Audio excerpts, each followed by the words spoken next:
F1 is the pinnacle of speed, precision and engineering brilliance, but sometimes it's also a horrifying ballet of carbon fibre confetti and split-second disaster. From cars flipping like pancakes to pit lanes turning into fireballs, these crashes didn't just change races, they rewrote the rulebooks and reshaped the very soul of the sport. We will revisit moments where legends cheated death, where safety barriers were put to the ultimate test, and where a rogue 1 kilogram spring somehow became the deadliest thing on 4 wheels. From discussions of beloved drivers' deaths to dramatic and somewhat funny crashes, we would cover everything. So buckle up, tighten those seatbelts, and remember, in F1, it's not just about who's the fastest, but it's about who makes it to the finish line in one piece. Before tightening your seatbelt, quickly smash the subscribe button and hit the like button. I bet you will not regret it.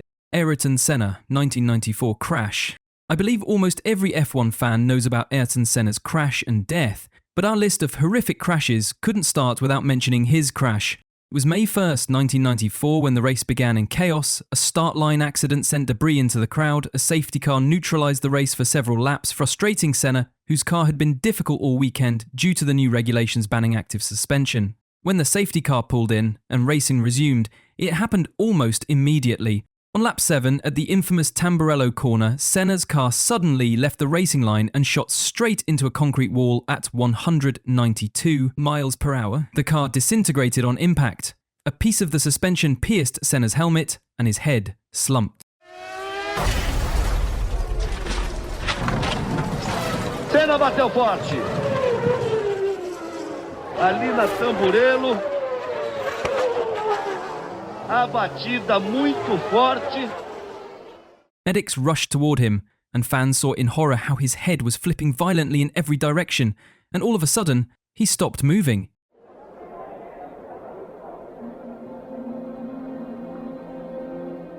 He was airlifted to a hospital in Bologna, but was declared dead that afternoon. Senna was just 34.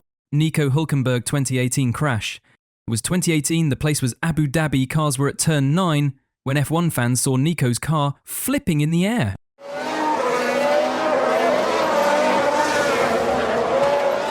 They have to see it from different angles to find out what actually happened.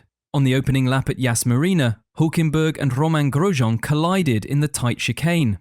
After Hulkenberg attempted to reclaim position, wheel-to-wheel contact lifted the Renault high into the air, triggering a violent sequence of flips.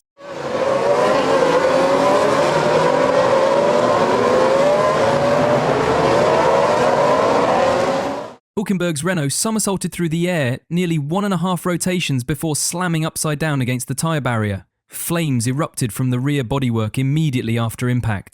F1 fans were quite scared after seeing the fire, silently praying for Nico's safety, when he gave one meme-worthy radio message. I'm hanging here like a cow. Yeah. Get me out, there's fire. Yeah. There's fire. It's alright, they're coming. They're coming. This panicked radio message became the highlight, giving F1 fans a reason to laugh in such a serious situation. Felipe Massa 2009 Hungarian Grand Prix crash. It was July 25th, 2009, in Budapest, when a Ferrari driver nearly died. It was a blistering summer afternoon at the Hungaroring and Felipe Massa was flying through Q2 in qualifying. The Brazilian, just a few tenths behind the leaders, was hunting for a perfect lap when disaster struck in the most unthinkable way. Up ahead on the track, Rubens Barrichello's Brawn GP car hit a bump and a 1 kilogram coil spring from his rear suspension suddenly broke loose, bouncing erratically along the tarmac. It was no more than the size of a soda can, but it became a missile. As Massa screamed into the braking zone of turn 4 at over 160 miles per hour, the spring, travelling at a combined speed of over 250 kilometers per hour, struck him directly on the head, right above his left eye. The force was brutal. His helmet caved in on impact and his head jerked violently backwards. The piece of metal hit the weak point of his helmet. Massa immediately lost consciousness. With his hands limp and his foot still on the throttle, the Ferrari shot straight off the track, ploughing into the tyre barriers. It looked like a mechanical failure at first, until cameras zoomed in. The dent on his helmet, the blood seeping inside the cockpit, and the lifeless posture told a much darker story. Felipe Massa's life was in danger due to the same helmet issue that took the life of Ayrton Senna in 1994. Emergency teams rushed to extract him. His condition was critical. He was airlifted to AEK Military Hospital in Budapest, where doctors found he had a skull fracture, a concussion, a damaged optic nerve, and internal bleeding in the brain. For hours, he was kept in an induced coma as his family flew in. F1 fans across the world held their breath. FIA immediately started working on upgrading safety standards. This accident leads them toward the idea of halo. Amazingly, Massa survived. He would go on to recover physically, but emotionally and competitively, something had changed. His return in 2010 was hailed as heroic, but the sharpness and edge that had made him a world title contender in 2008 seemed dulled. He was never quite the same. Jules Bianchi 2014 crash. It was October 5th, 2014, and the place was Suzuka Circuit, Japan. A typhoon was skirting the region, and the track was soaked. Visibility was poor. Water shimmered across the tarmac like glass, but the race was allowed to go on. Fans were excited, unaware of what disaster was going to happen on the track.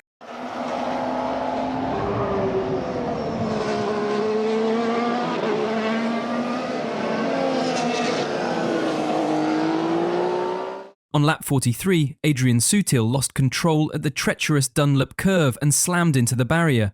A yellow flag was waved. A recovery crane, a 6.5-ton industrial vehicle, trundled onto the runoff area to lift his stricken Sauber. Marshals in raincoats surrounded it, trying to clear the wreckage. Then, a second disaster struck, one that would scar F1 forever.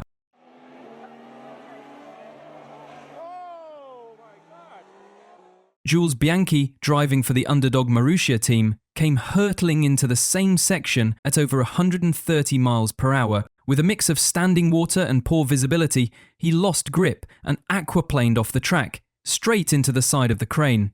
The impact was horrifying. His car slid under the crane and the force of the crash transferred directly to Bianchi's head.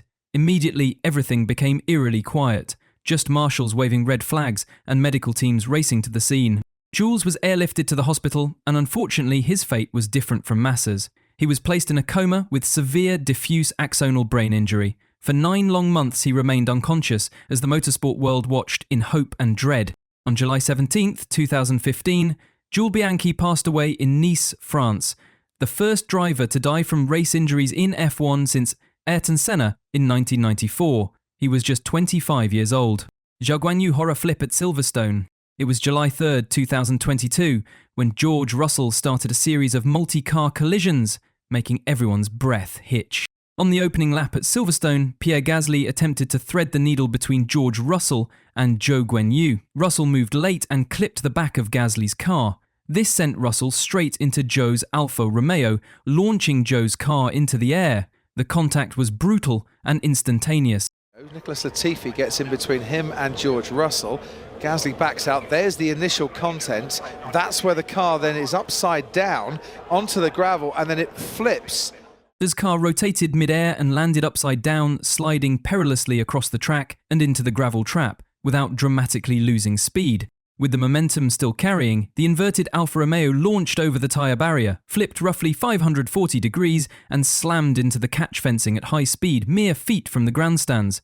It then dropped 8 feet and came to rest, slammed between the barrier and fencing with the cockpit pressed up against the tyres, all while upside down. Rescue crews rushed in. George Russell abandoned his car to assist marshals in checking on Zhou. This is the true sportsmanship spirit that stole everyone's heart. Thankfully, Zhou was okay. Romain Grosjean 2020 crash. What if you only have 27 seconds to live? Well, Romain Grosjean only has these seconds to make a decision in 2020. It was November 29th, 2020, and cars were in the opening lap. As the field bunched up going into turn 3 and onto the straight, chaos unfolded in a matter of milliseconds. Romain Grosjean, driving for Haas in what would be his final F1 season, made a quick move to the right to avoid slower traffic. What he didn't realise was that Daniel Kvyat's AlphaTauri was already there.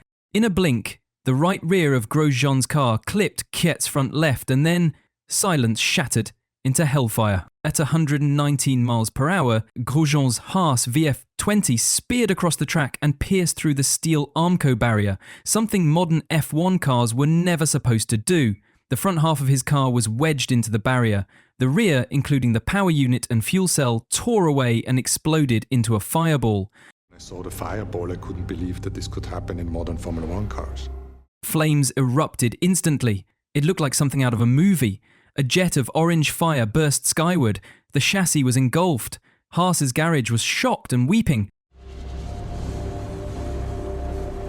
Only when you see those things. 27 seconds passed, and then Romain emerged from the car. His racing boot was melting, his gloves were on fire. Yet somehow, through the blaze and smoke, Grosjean clawed his way out of the wreckage. In those 27 seconds, he thought of his wife and kids and did his best to get out of the car. Try to find another solution. I thought about my kids and I said, no, I cannot die today. For my kids, I cannot die. I've got to see them. Medical car driver Alan van der Merwe and Dr. Ian Roberts sprinted to the scene. When Grosjean emerged from the fireball, half of his racing suit still ablaze, Roberts pulled him over the barrier and extinguished the flames. It was one of the most heroic scenes in modern sport. Carlos Sainz 2021 crash. On a sunny Saturday morning at the Temple of Speed Monza in 2021, the Ferrari faithful were already on their feet. But their cheers turned to gasps when Carlos Sainz lost control at one of the fastest, most fearsome corners in Formula One, the Ascari chicane. Sainz approached the complex at over 170 miles per hour, pushing his SF21 to the limit on low-fuel, soft-tyre runs during free practice 2. But as he exited the chicane, he ran slightly wide on the curbs, and suddenly, the car snapped. He spun violently across the track and slammed into the outside wall with a jarring thud. The front of the car disintegrated on impact, throwing carbon fibre shrapnel into the gravel. Yellow flags flew immediately. But what stood out even more than the impact was the onboard footage. Yeah, just the curb, isn't it? Curb on the power. Oh, you heard him go on the loud pedal when he was... Despite being strapped in with a 5-point harness, Sainz's upper body was seen lurching forward violently, his helmet nearly hitting the steering wheel. It was an unsettling sight, especially in an era defined by safety tech. Sainz fortunately walked away from the crash, shaken but uninjured. However, the visual of his body surging forward despite being belted in sparked instant concern in the paddock and among fans. Dutch 2023 crashes.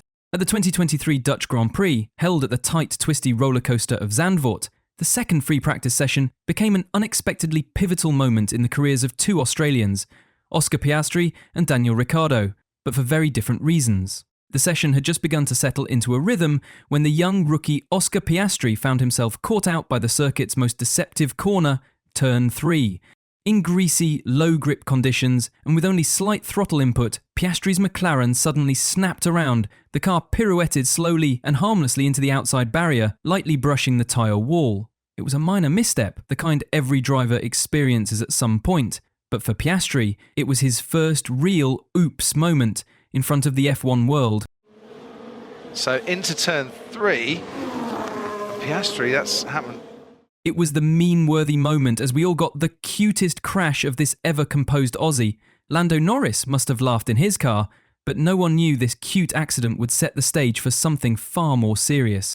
As the yellow flags waved and Piastri's car sat awkwardly parked near the edge of the track, Daniel Ricciardo came flying into turn 3 in his Alfa Tauri. He saw the McLaren too late. With only milliseconds to decide, Ricciardo instinctively chose to swerve and avoid a dangerous T-bone scenario.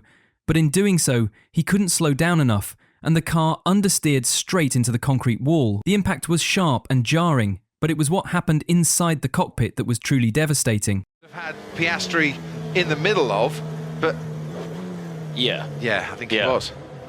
Yeah, he was looking... Sorry, As Ricciardo braced for impact, his hands gripped the steering wheel tightly, a fatal mistake in crashes. The force of the hit snapped his left wrist, the torque transferring brutally through the steering column. Over the team radio, Daniel winced, clearly in pain, saying he couldn't move his hand. Marshals and medical staff rushed to extract him, and by the time he was taken for x-rays, the diagnosis was clear: a fractured metacarpal, requiring surgery, and ruling him out of multiple races. In the same race, we saw Piastri's cute crash moment and the devastating career decline of Daniel Ricciardo.